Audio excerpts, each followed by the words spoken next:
Welcome to our podcast, Može Kafa. We are Ivana and Maki, your host. In this podcast, we discuss interesting details about Serbian language and culture from a learner's and teacher's perspective. We offer new and fun resources for learners of Serbian. To follow each episode with annotated script, vocabulary, and quizzes, join us also at Može Kafa Podcast on Instagram. So if you're ready, grab a cup of coffee and enjoy the podcast. Dobrodošli svima. Maki here. And Ivana. Pozdrav. Okay, today we are going to talk about famous Serbian authors and stories. And we will also shout out to some followers today. Yes, and we are aware that some of you or most of you are beginners. So we're going to cover a lot of very simple literature, and we're going to have kids stories, we're going to have comedies, we're going to have also other types of novels, stories. And we're going to mention every time if this is easy or difficult, or this might be interesting. And just so you know, we're not going to be able to cover every author. That's impossible, and that's up to you to kind of explore. All of the things that we found were things that are used in schools. So this is the literature, the readings that you have to do for your school, high school, primary school. So these are some of the most prominent authors. Obviously there are more, and check out their other works. They've written so much. And while I was researching this, I noticed that how rich our literature is. And I was so overwhelmed and happy, happy that I'm kind of relearning things, or repeating, trying to remember things about Serbia. And I'm definitely gonna download some of these books and read again. And some of them I haven't read, because there's no way you can read everything. Of course. So let me start with the followers' answers. Patrick, months ago maybe, he read in Serbian Nadrini Čuprija. Oh, wow. In English, The Bridge on Drina. I think he read it in English.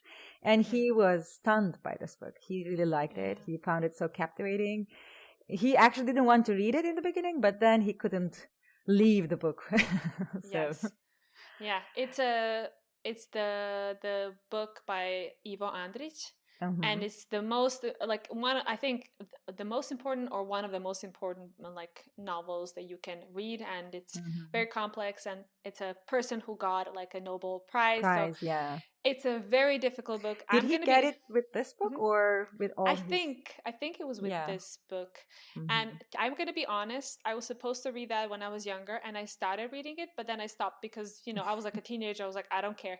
But I have the book here, and I definitely need to take out the time to do it. So let us know when you finish. I know the synopsis, but I didn't read everything, and I'm pretty sure I'm going to be blown away too.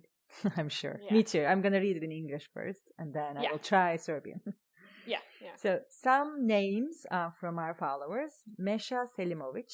Do you know? Oh, yes. Meša Selimović. Mm-hmm, mm-hmm. What kind of books does she? She or he? She, I Well, actually here, Meša is a he, I think. Oh, okay. I'm not and sure. It ends in A, so to me. Yes. I think... oh, man. I don't remember now. Wait a second. Matter. And that's another thing. A lot of these writers, a lot of what we call Serbian writers, is just the area of ex-Yugoslavia. Yeah. They also moved across Bosnia, Montenegro, Croatia. So, I'm not claiming that all of them are Serbian, but at a certain point, but they influenced our literature, because at a certain point there was all one kind of country.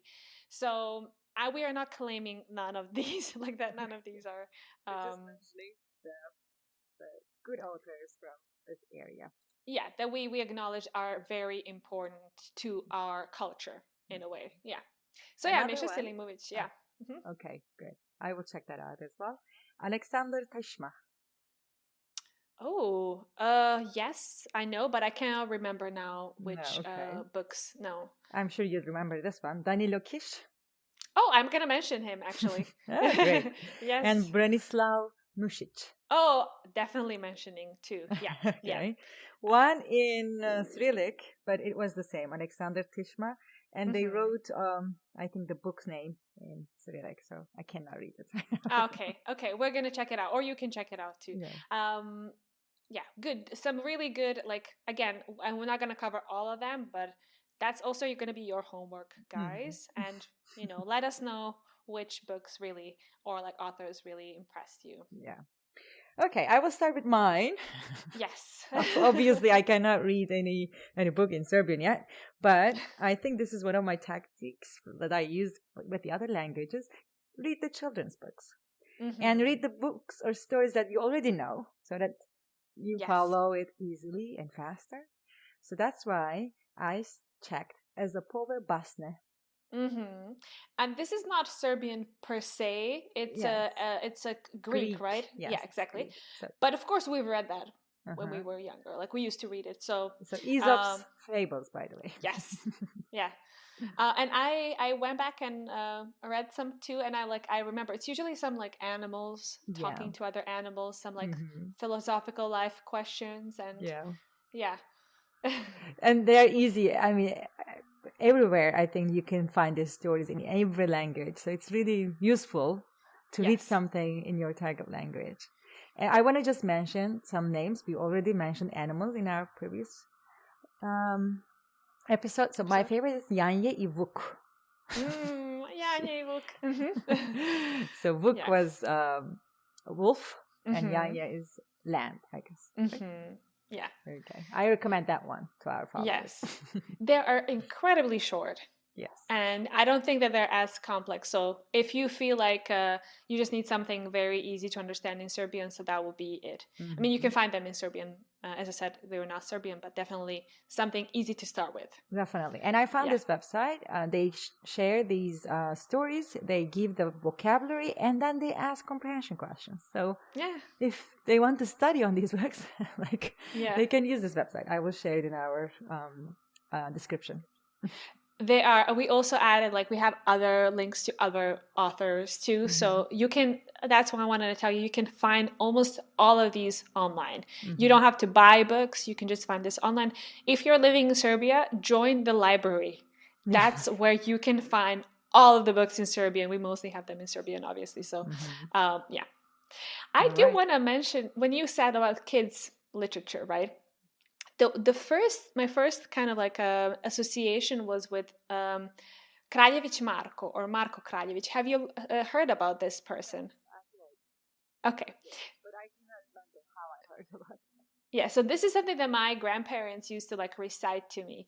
Marko Kraljević, to kind of give you a context, he lived in the 14th century, and at that time Tsar Uroš V was actually reigning the country, which was part of which was basically North Macedonia and Kosovo and Metohija. That was the area at that time. And he had a helper who was called the king, and that was Vukašin Mrnjavčević. Vukašin Mrnjavčević had a son called Marko Mrnjavčević. And that's Marko Kraljević. The reason why he's now Marko Kraljević is because the Tsar Uroš didn't have an heir. So heir, who's gonna come after if he dies. And exactly.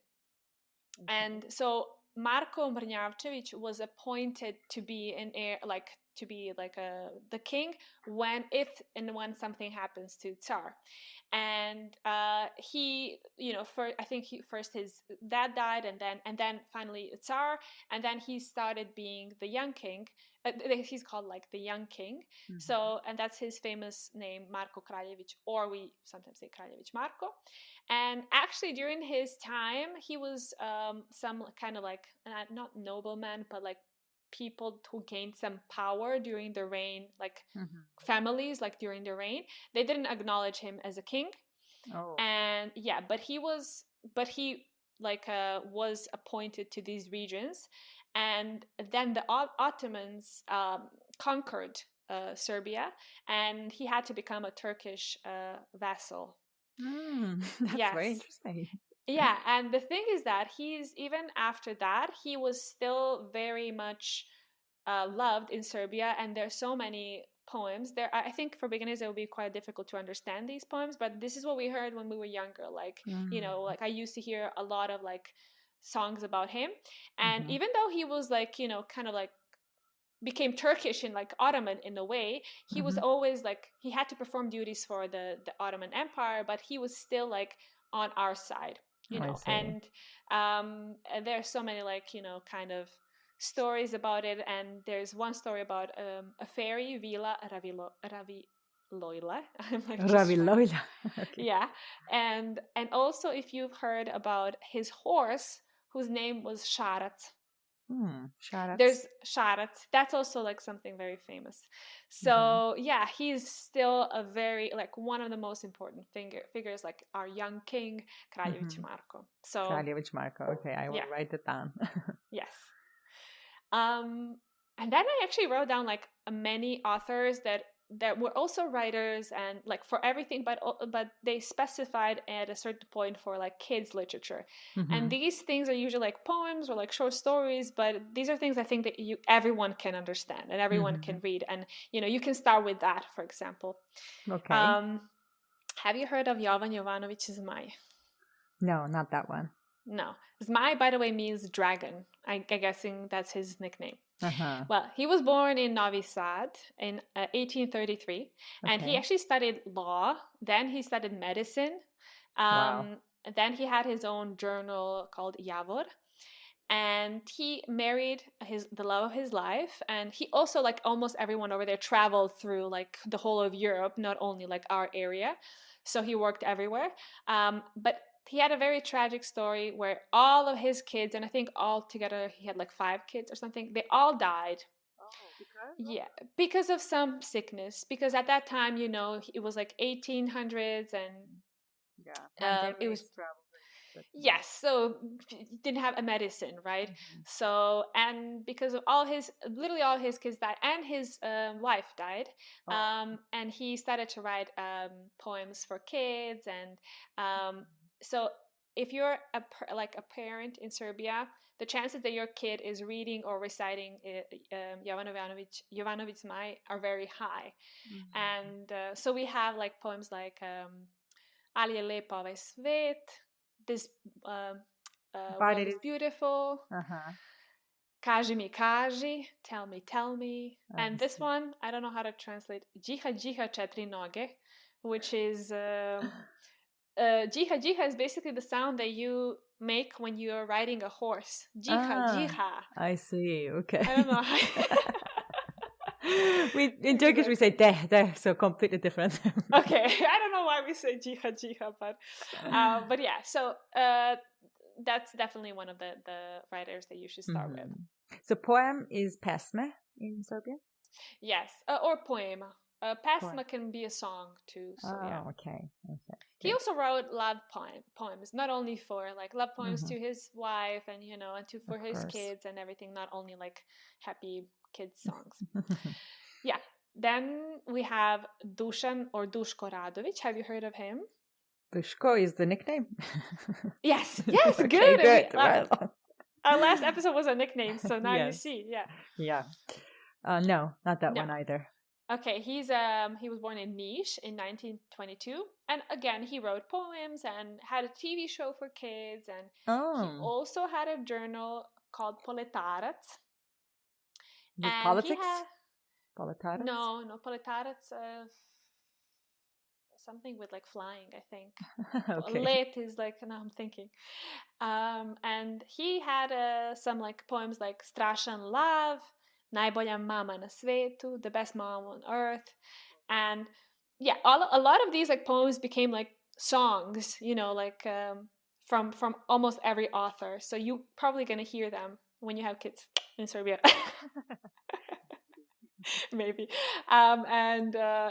He had this one quote that I really wanted to mention, which is, parents, beat your children as soon as you see that they start looking like you.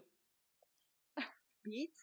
Yeah, like beat, like, like spank your kids, which basically means like, you have to do better with your kids. You have to make them better than you. So and not be the same, to repeat the same mistakes, right? So Yeah. yeah, That's a good advice, definitely. you guys just beat your children. Yeah. Then we have Miroslav Mika, which is nickname Mika Antic. Okay. Mika Antic. Yes. Mm, You haven't yeah. heard it. He's also really famous. He was born in Mokrin in 1932. Again, a writer, journalist, painter too. And he has famous songs like Plavi čuperak, Šašava pesma, Plava zvezda. And I'm not going to translate all of these because I think it would take a lot of work, but we will write, like, we'll give you notes so that you know what to search for. But again, very, very, I still remember some of these, reciting some of these songs. Oh. So, yeah, or singing them. So one question, were these authors like recommended by school, like, or was it compulsory to read their books when you were in class? All of the things that I'm telling you today, all of these I found on the official website for reading for schools in primary 8-year, like primary schools that we have in Serbia. So all of these we had to go through. And that kind of gives you an idea that they are actually very important for our history and culture. Yeah, and I didn't want to go into high school because I think that's where it becomes a bit more complicated and difficult to read in Serbian. Probably. Yeah, exactly. So that's why we start with kids' books. Okay. Yeah, and I'm going to mention one more, although there's like many, many more. There is Desanka Maksimovic. It's a she. Yes, Desanka. Yeah, she's from Valjevo. Valjevo, you said? Valjevo, yes. Okay. And she was born in 1898. She also, like everyone else, she went to study for a while in Paris, for example. She worked in Dubrovnik for a while, came back to Serbia. Like, again, all of these just traveling everywhere. And she wrote poems about love and also the love for your country, for your people. Yes. And there's one very sad but famous poem of hers called Krvava bajka, which means bloody. It's not fairy tale. I'm guessing, fairy tale, something like that. Fairy tale? I heard bajka before. Yeah, I remember. Yeah. Wait a second. Sure. So it's about countries, wars, or? Yeah, it was related to the Second World War. And it was actually one kind of like a sad event where German occupation actually killed high schoolers in a grammar school, gymnasia, in Kragujevac. So that was like one of these like kind of shocking, like, they've been killing all around, but imagine that them going to school and killing everyone, like all the kids in the school. Sad. Yeah, and she kind of like made this moment like eternal with the poem. So it's a really sad song, but I think it was really important for me to mention it because, a lot of these works are also going to talk about history, important like facts or like moments in history, and talk about a comment on our culture and country and, how people function and how you used to live. Yeah. So, yeah. And also we're really good at making fun of us and making fun of things and adding some comic touch to it, right? Of course. Yeah. So the second portion that I will talk about are going to be comedies. Oh, great. Yes. And the reason I feel like they're easy because they're comedies, so they shouldn't be like so difficult to read. And it will be something very easy for everyone. I'm going to actually start with I didn't put it as first, but I think the first on the list, but I'm going to start with Stevan Sremac, who was born in Senta in 1855. He was also a realist and a comedy writer. So like, commenting on, our life and the way we live. And he actually, I think like a lot of his works became like movies. How do you know about Zona Zamfirova? No. No, you don't know about it? It's a very famous story, which is kind of like it's a love story between a wealthy girl and a guy who's an ordinary goldsmith, and so he doesn't have as much money, but they're having an affair in a way, but the whole town is involved in that affair, you know, and it's also written in this Torlakian dialect, which is very difficult. It's a type of a dialect, which is like in niche. In niche, okay. Yeah, and it's very difficult for you for like people to understand actually. So, but it's a funny story. There's also Ivkova Slava movie. Do you know about that one? Slava, I know, but not the movie. I haven't watched the movie. No. So Slava is a feast day, right? And Ivkova Slava is like Ivko. I'm guessing it's like I haven't actually watched or read this, but I'm guessing Ivko is the protagonist in a way. And they're celebrating Slava, or the feast day, which is actually Đurđevdan in this case. You know Đurđevdan, yeah? And for 3 days in Niš. Oh. So usually you shouldn't celebrate for 3 days. It's 1 day, right? But they wanted to go big, and they did it for 3 days, and they did it like they were loud and proud and like, you know, bothering everyone over there. So yeah. And they also have another one called Pop Chira, and actually he wrote another work, Pop Chira and Pop Spira, which is basically priest Chira and priest Spira.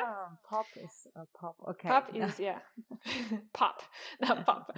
And this time actually it's located in Vojvodina, where I'm from.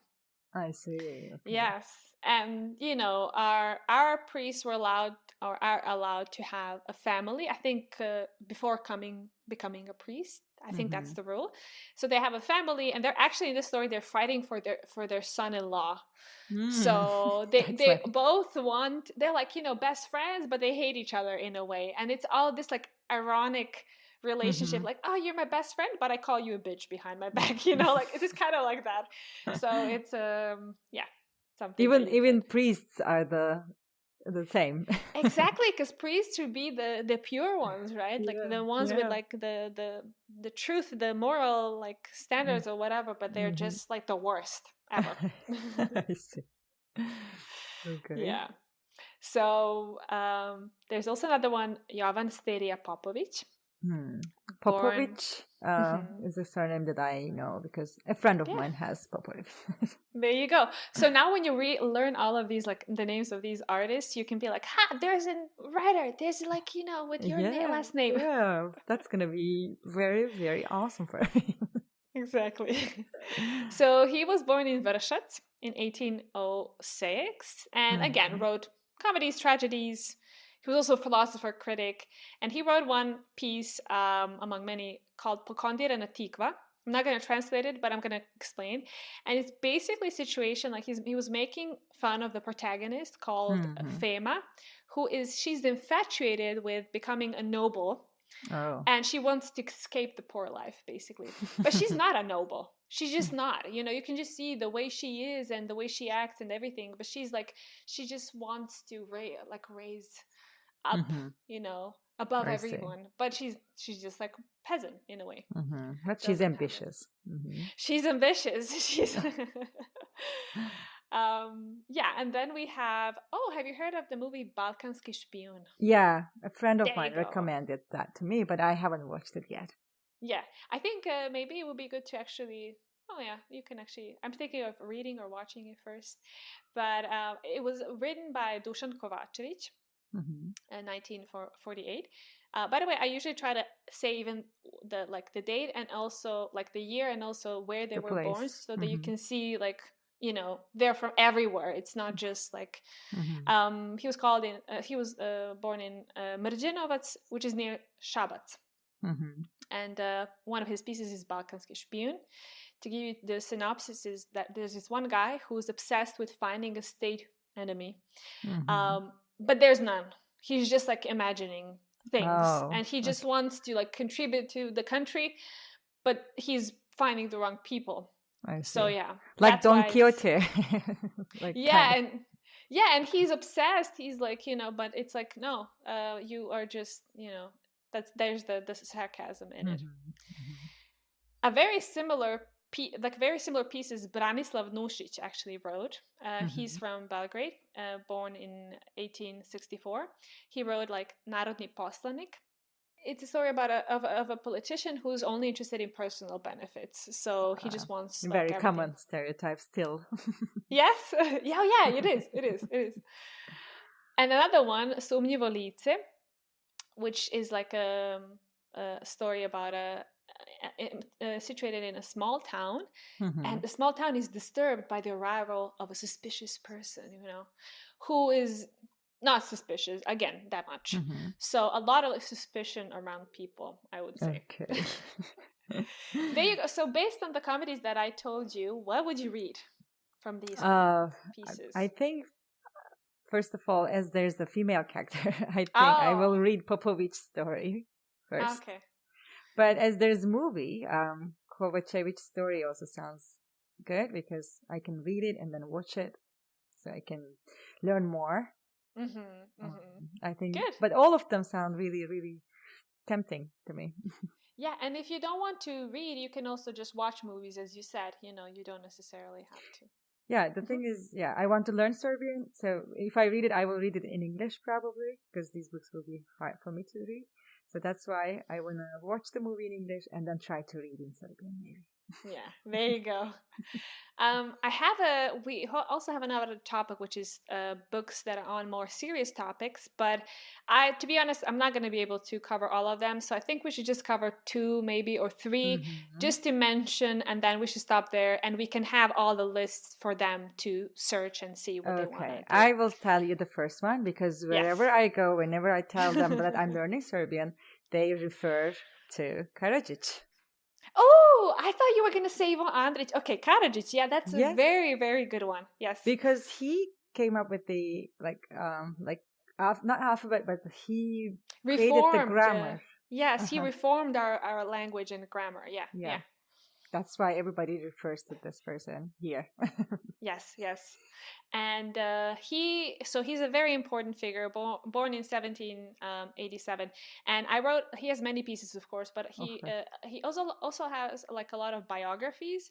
And one of them is called Žitije Hajduk Veljka Petrovića. Is it one name? No, Žitije is biography. Hajduk is actually, Hajduk is a freedom fighter. And Veljko Petrović is the name. Okay. Yeah, exactly. And it's a biography of a Serbian hero from his 15 years of life until he dies at 30, actually. And very short. Yeah. And exactly, because it's the time of the first Serbian uprising. Yeah, so it's, as you can see, these stories always talk about some historical events, so you can learn a bit about Serbia. I see. Okay, let me know which what would you like to hear next, or to mention next? I mean, I want you to mention Ivo Andrić, of course, because I want to read Nadrini Čuprija, like Patrick did. So Ivo Andrić, born in Travnik, which is in Bosnia, actually, in 1892, and he won the Nobel Prize, as we already know. And I think the most important piece, although he has many incredible pieces, is Nadrini Čuprija, as you said. And actually, the story is for you to get a feeling of what it is, because again, it comments on the history. It talks about the Mehmet Pasha Sokolović bridge on the river Drina throughout 4 centuries. And that bridge is in Visegrad in Bosnia. And the bridge is a witness to history, which was like Ottoman and Austro-Hungarian Empire, but also it tells you the story of people like Bosnian Serbs and Muslim Serbs, or Bosnian Muslims. So it gives a very realistic description of what it is. And, there's no right or wrong, like hero or someone to blame. It's just like a testament of what has happened. I think that's one of the reasons. He shares his observations on how people change their mindset or their perspective in that area, I guess. And times change, and exactly. Okay, very good. All right. This is going to be a very nice list for our followers. I hope they will read and they will share their comments with us. Can I just mention one more? Sure. It's Petar Petrović Njegoš. That was actually the name of my primary school in Zrenjanin, yes. And he was born in Njegoš in Montenegro. He's very important for Montenegro, born in 1813. And he's the Prince Bishop of Montenegro. He was also a poet and philosopher. So he's a very important figure. And one of his important works is Gorski Vijenac, which is mountain wreath. I think is that how you say red? Gora is mountain, basically. Yeah. And it tells us history of Serbia and Montenegro. Again, something where you can talk about. I'm actually curious about that relationship too. So yeah, I will put it in my list. And guys, there's Laza Lazarević, Dobrica Ćosić, Branko Ćopić, Danilo Kiš, Dositej Obradović, Miloš Crnjanski, Branislav Nušić.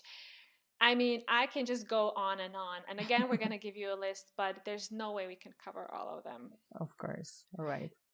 Good. So thank you so much for these names, for these for this information about all the important, not all, but some of the important authors. Yeah, you're welcome. And we learned a lot today. Yeah, I genuinely feel like if you read some of these pieces, you're definitely going to get a feel of who we are and what our history is, and you're just going to learn our culture a bit more. So that's of course the language too, but the culture too. It's a win-win, definitely. Yeah. Good. Okay. That was an exhaustive, like a very long list. So hope you enjoyed it. Let us know what else you had in mind. What's our next episode going to be about? I'm proposing that we should talk about sports. Okay. So next sports time, in Serbia. Good. Sports in Serbia. Maybe we're going to ask you guys for some feedback. And yeah. Hope you enjoyed it. Stick around. Veliki pozdrav. Ciao. Thank you for joining us today. We hope you enjoyed our podcast and learned something new. In case you have any comments, suggestions, or questions, make sure to share them on our Instagram page, Može Kafa Podcast. Prijatno!